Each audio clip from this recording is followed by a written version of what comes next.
I've mentioned to a few people, you know, you're making this gakuhami, you're forcing this hip in. As soon as this leg comes off the ground, you're breaking your line. So try to make that uchi-uke, like from shomen-dachi to gakuhami, that you are compressing your hip to create the maigeri. So you really super control this. You land in that natural shizen position, and then you're just going to release for the gakuzuki. So the block is the kick, is the punch. One leads to the next, leads to the next. And you're artificially but trying to create that smoothness in your movement, yeah? It's not clunky, it's not stiff, it's natural flow, yeah? So from here, straight away I can see people who are like shifting with their foot, and you're shifting the foot to facilitate the hip. And I want you to think about how that can be the other way around. So you shift your hip, which moves your foot.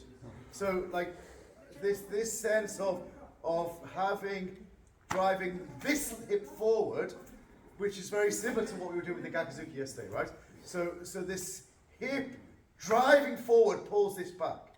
Then more importantly from that, the drive of the hip is the maigeri. This driving of your hip is the release of the kick. So from here I'm thinking, I'm driving that hip. Drive to leg from here. I'm driving that hip. And then of course, this is something a little bit different. So from here I'm thinking heel and ball of foot. Il veut nous rapprocher par les hanches et là, il pense la base du pied et les talons et les hanches. Now, like, of course, if you're taught to do this first, okay, that's something different, of course. But like I've never been taught that all the time in Japan. I've never seen anyone do it like that. Like, it's always this. Nagashiyuke, shito, majigamai. It's always this, right? For me. So please just try it this way. But what I'm moving from my hips. So actually, what the result is that I do heel and ball, and then I can come back to the same position.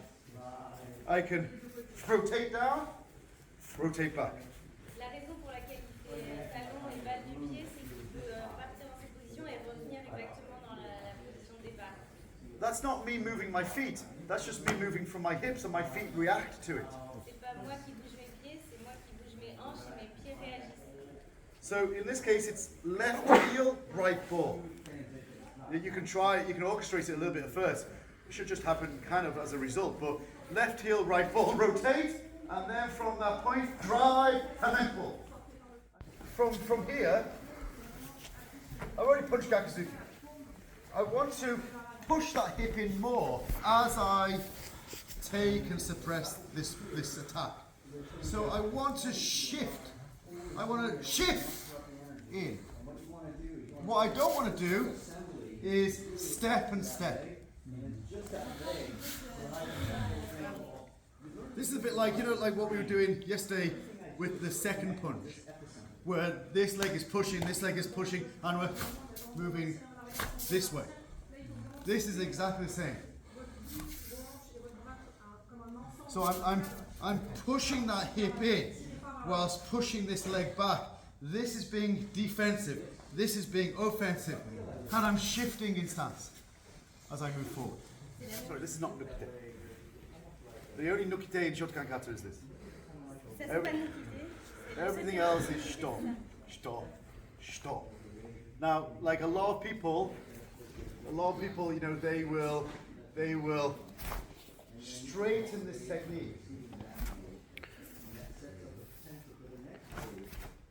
They'll straighten this technique to a feeling of nukite.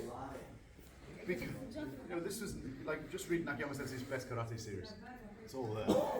Giran, shito, uchi. Nagashiyuke. So originally this was here like this, and then it's changed to this. Well, a few reasons, mainly about this connection. But this is Nagashuke, which used to finish here, but then finishes here now. And this is Shito. Shito.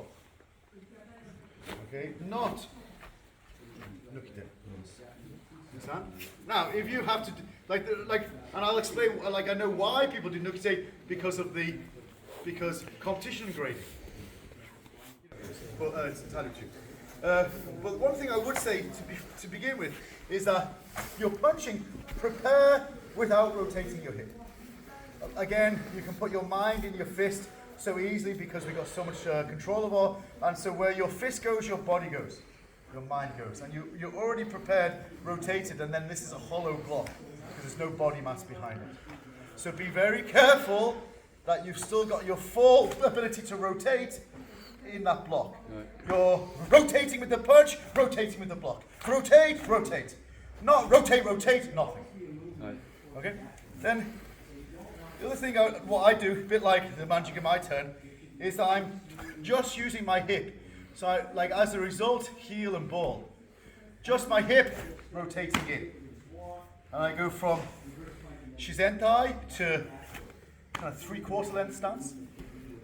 And then back to Shizentai to 3/4 length stance. What I don't want to do is over-rotate. I want to kind of make sure that, I want to feel like I'm making 45-degree stance there. My stance is dialed into that position when I'm blocking this way. So I make this connection. I don't want to over-rotate. I've already seen some people who are under-rotating and you're not really facilitating this connection here. It's a little bit awkward. Pressure on your knee. Be careful of that. I'm seeing some people who are stepping. That's okay. But it's still your feet. You're still moving with your feet rather than from your center. So I would say as a skill, punching and then using your center to create that motion rather than your feet. And then your center to create that motion. Center to create that motion. So what I would say is how are your hips moving? How is your center moving? And if you pivot on your heel, are you producing this dynamic movement, or are you just orchestrating a movement? Is this heel pivot a direct result of this hip rotation? I mean, I can create it, but I wouldn't say it's natural. And also, the most people I see this because they're thinking, oh, I can only create power with my heel down, which is also, I think, fundamentally flawed, because we know that the heel down switches off the lower part of the leg, and we should really be on the ball of our foot as much as possible. Even when I'm in Kihon, I have a sense that my heel is only, I could get a piece of paper underneath my heels because my foot is alive. If I put my heel flat, my foot is dead, my lower leg is dead. So I want that to be alive. Hiburashi is the same. And Kokutsudachi, of course, your front heel should always be slightly off the ground. Never planted. Always alive. So for me, you should have your stance alive, which allows you to kind of pivot on the ball. So I'm thinking, ball of foot is pushing that hip in, and that heel is just facilitating that. So this is where the power is. I'm exaggerating, but this is where the power is. Rather than dead, awkward. That's my opinion.